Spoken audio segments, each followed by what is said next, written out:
Hello friends, अस्सलाम वालेकुम and welcome to reality stories. दोस्तों, ये 100 साल पहले की बात है। ये साल था 1924 का। दुनिया के सबसे ऊंचे पहाड़ माउंट एवरेस्ट पर एक कोपहमा मौजूद था। इसका नाम एंड्रयू इरवाइन था। ये एक ग्रुप का हिस्सा था जो माउंट एवरेस्ट को सर करने की कोशिश कर रहे थे। एंड्रयू का ताल्लुक बर्तानिया से था। ये एक माउंटेनियर था।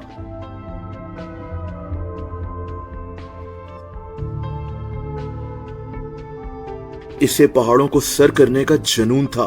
एंड्रयू इंग्लैंड के शहर लिवरपूल से 3 लोगों के साथ नेपाल पहुंचा था, जहां माउंट एवरेस्ट मौजूद है। दोस्तों, एंड्रयू सिर्फ 22 साल का था, लेकिन दूसरे कोपहमा इसकी बहुत इज्जत करते थे। इसकी वजह यह थी कि एंड्रयू पहाड़ सर करने के लिए नए से नए तरीके और चीजें इजाद करता था। जैसा कि इसने खुद एक ऑक्सीजन सेट डिजाइन किया था, जो दूसरे ऑक्सीजन सेट्स की निस्बत बहुत हल्के और मजबूत थे। एंड्रयू किसी भी एक्सपीडिशन पर हर चीज का ख्याल खुद रखता था, इसीलिए दूसरे लोग इसे बहुत पसंद करते थे। दोस्तों, एंड्रयू अब माउंट एवरेस्ट पर 3 लोगों के साथ मौजूद था, दुनिया के सबसे ऊंचे पहाड़ को सर करने के लिए। ये लोग पहले भी 2 दफा माउंट एवरेस्ट के पास पहुंचकर वापस आ चुके थे, क्योंकि उस वक्त वहां बर्फबारी शुरू हो गई थी। एक दफा बारिशों का सीजन आ गया था, इसीलिए माउंट एवरेस्ट पर चढ़ना बहुत खतरनाक था। अब ये तीसरी दफा माउंट एवरेस्ट पहुंचे थे। इस ग्रुप का लीडर एक आदमी जॉर्ज मेलेरी था। जॉर्ज भी एक मशहूर कोपहमा था। दोस्तों, 6 जून 1924 को इन 4 लोगों ने माउंट एवरेस्ट पर चढ़ना शुरू कर दिया। बाकी के 2 लोग तो पहाड़ पर पीछे रह गए, लेकिन एंड्रयू और जॉर्ज ऊपर चढ़ते गए। 100 साल पहले ये बहुत खतरनाक था। आज तो फिर भी इस काम के लिए मॉडर्न इक्विपमेंट्स मौजूद हैं, फैसिलिटीज मौजूद हैं, लेकिन 100 साल पहले ये काफी मुश्किल था। बहरहाल ये दोनों 1.5 से 2 दिनों के बाद माउंट एवरेस्ट की 26,800 फीट ऊंचाई पर पहुंच गए। इन दोनों ने यहाँ एक कैंप लगा लिया। यहीं से इन्होंने माउंट एवरेस्ट की चोटी तक पहुंच जाना था। दोस्तों, माउंट एवरेस्ट की ऊंचाई 27 समंदर से तकरीबन 29,000 फीट है। यानी ये दोनों बस माउंट एवरेस्ट की टॉप पर पहुंचने वाले थे। उस वक्त रात हो चुकी थी और इसीलिए ये दोनों यहीं रुक गए।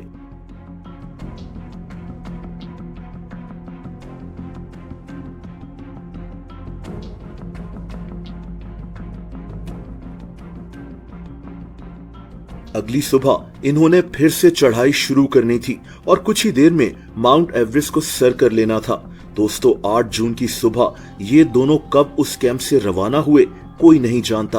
वो जो बाकी के 2 लोग थे वो भी इनके पीछे आ रहे थे। इन्होंने इनको दोपहर के 12:50 पर देखा था, लेकिन फिर इन दोनों के साथ क्या हुआ कोई नहीं जानता। ये दोनों फिर कभी नहीं देखे गए। एंड्रयू इरवाइन और जॉर्ज मेलेरी माउंट एवरेस्ट पर गायब हो चुके थे। जाहिर सी बात है कि ये अब जिंदा नहीं थे, लेकिन इनके साथ क्या हुआ था ये एक मिस्ट्री बनकर रह गई थी। दोस्तों, अगले कई सालों तक इन दोनों की लाशों को माउंट एवरेस्ट पर ढूंढा जाता रहा। वो कोपहमा जो माउंट एवरेस्ट को सर करने जाते थे, वो भी इन दोनों की लाशों को ढूंढते हुए आगे बढ़ते थे, लेकिन इनका कुछ पता नहीं चला। ये काम आसान नहीं था। इन दोनों की लाशें कहीं माउंट एवरेस्ट की बर्फ में दब चुकी होंगी। दोस्तों, 9 साल गुजर गए और 1933 में इन दोनों के मुतालिक एक सबूत मिला। बर्तानिया के ही कुछ कोपहमा माउंट एवरेस्ट पर मौजूद थे जब इन्हें 27,760 फीट की बुलंदी पर एक कुल्हाड़ी नजर आई। ऐसी कुल्हाड़ियां कोपहमा यूज करते हैं पहाड़ पर चढ़ने के लिए। इस कुल्हाड़ी पर इसको बनाने वाली कंपनी का नाम लिखा हुआ था और इसका सीरियल नंबर भी लिखा हुआ था। ये वही कंपनी थी और वही सीरियल नंबर था जिसकी कुल्हाड़ी एंड्रयू और जॉर्ज यूज कर रहे थे। यानी ये कुल्हाड़ी इन्हीं में से किसी एक की थी। दोस्तों, वक्त गुजरता गया।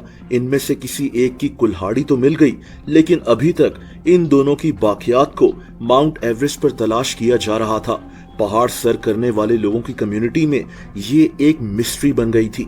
1991 में माउंट एवरेस्ट से एक ऑक्सीजन सिलेंडर भी दरियाफ्त हुआ था, 27,820 फीट की बुलंदी पर, उसी हिस्से में जहां एंड्रयू और जॉर्ज मौजूद थे।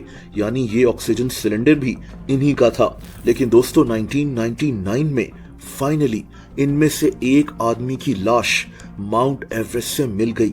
75 साल बाद। ये लाश जॉर्ज मैलेरी की थी।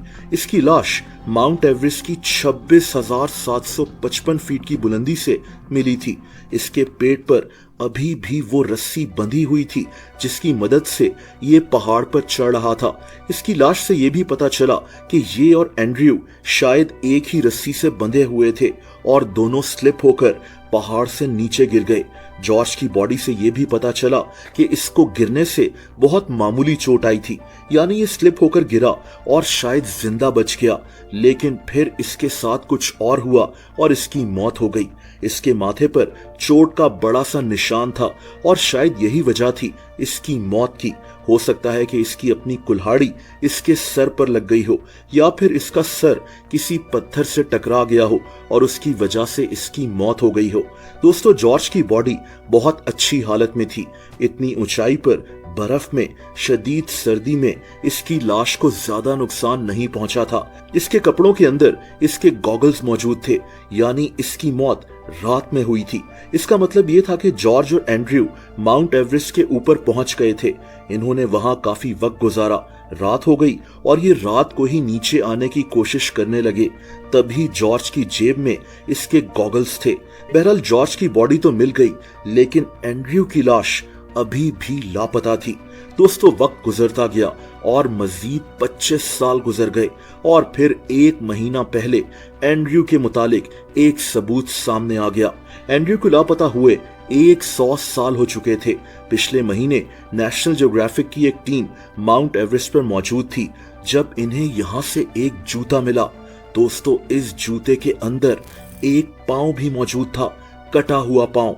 ये जूता और पांव एक ग्लेशियर के नीचे से मिले थे। माउंट एवरेस्ट पर मौजूद ये ग्लेशियर पिघल रहा था।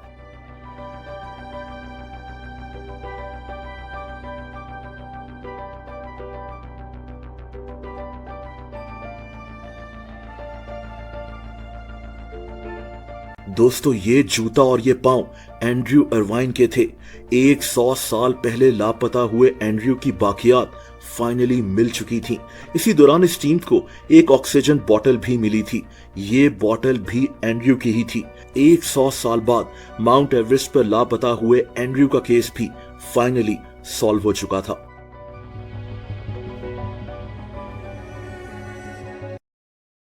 दोस्तों, अगर आप मुझे इंस्टाग्राम पर फॉलो करना चाहें तो उसका लिंक नीचे डिस्क्रिप्शन में मौजूद है।